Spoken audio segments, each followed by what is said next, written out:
साली हो जी जाके हक जनी मारो छुए द बदन हाई गो होली में सोना हो जियारा नजारो करे द समिज सारा भोर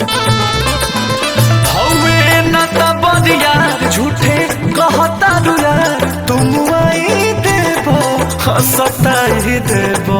तड़पाई देबो। अरे सुनी नए जीजा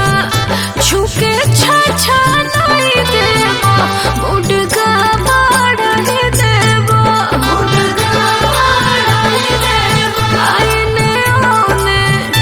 रंगा वाला गाई देबो मन पानी आई देबो मन पानी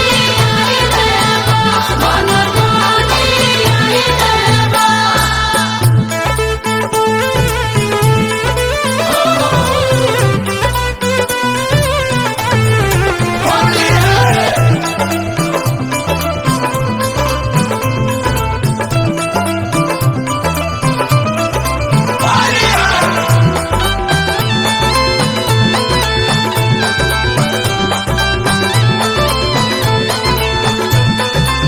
लागे लुनाइस उमर बाटे 22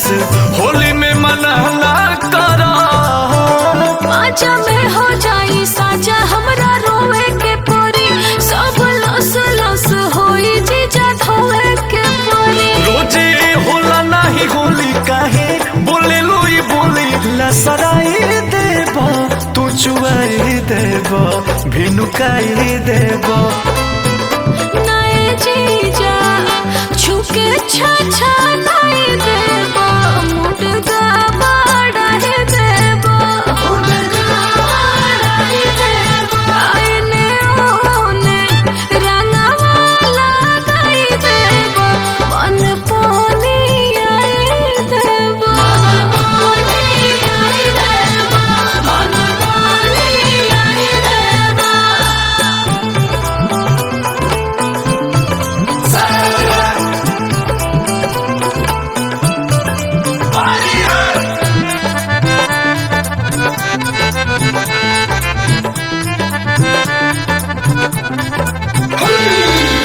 साल भपे सालिया बेला होली बोली नयाज के हो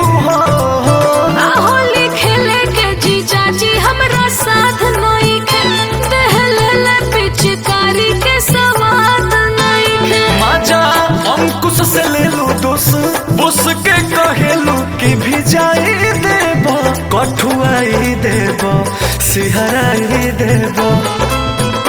नए जीजा